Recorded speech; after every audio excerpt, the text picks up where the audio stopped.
Hello, welcome to Oxford Heirlooms. In this video, we're going to sew the buttonholes with the vintage Singer sewing machine buttonhole attachment. Now, I have my template clicked all the way to the top. Okay, now what I did on the fabric is I was very careful to get these exactly in the center of this facing, but I marked the location of the top and then a lower location of the buttonhole on each of the 6 buttonhole locations. Okay, now I'm going to bring my facing up underneath the presser foot, and I'm going to drop my needle right in. Let me get the thread out of the way. Right in at the level of the top buttonhole mark.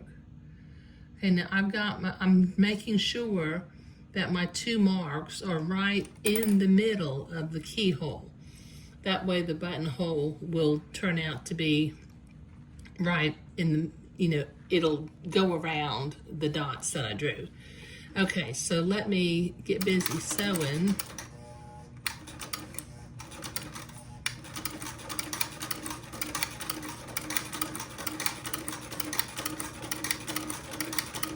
For those of y'all who've been following me for a little while, you know I really like this vintage buttonhole attachment because I'm guaranteed each time that the buttonholes end up being exactly the same size and shape. Okay, so good. That one is right where it needs to be. Let me get a pair of scissors and I'll be right back. Okay. All right, so I can clip my threads and move on to the next buttonhole. And that buttonhole is in the middle of the facing where I wanted it to be. Okay, so let me click to the top of the buttonhole again of the template.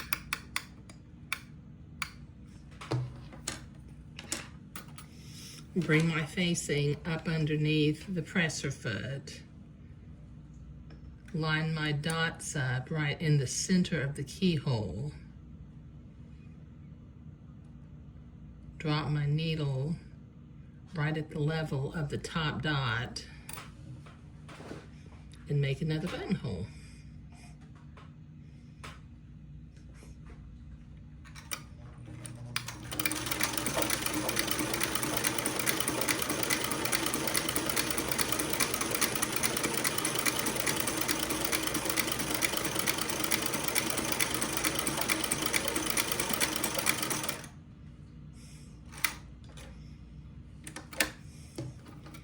One time I made one of these Maggie dresses and I didn't, I sewed the buttonholes on the center lap like it told me to, but I did not measure the left-hand side of the facing.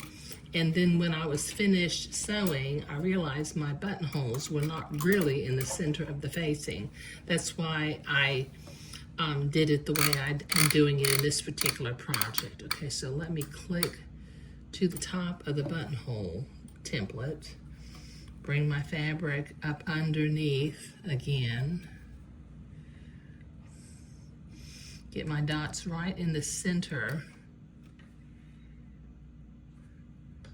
of the keyhole, drop my needle at the level of the top of the buttonhole, and make another buttonhole.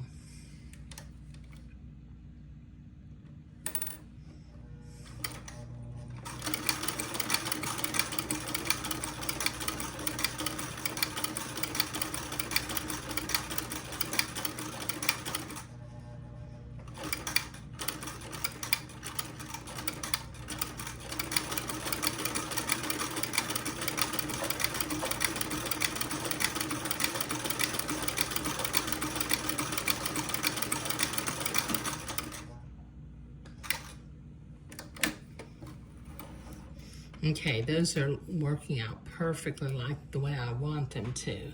Okay, so I've got 3 more buttonholes to do on this dress front and 6 buttonholes to do on the other dress front. So let me sew buttonholes for a while and I will be right back.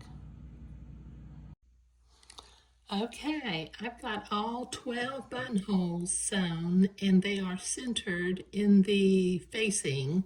Now, just a couple of notes. I sewed the top of the first buttonhole 5/8 of an inch from the top of the facing, not this little flap that's hanging out. If I fold that down, I measured 5/8 of an inch from there. That gives me 1/4 of an inch for my neckband, 1/4 of an inch to hem it, and then 1/8 of an inch before the buttonhole starts.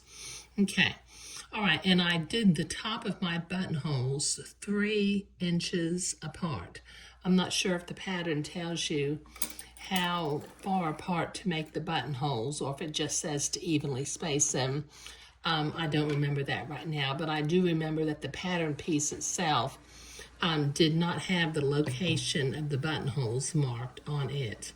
Okay, right.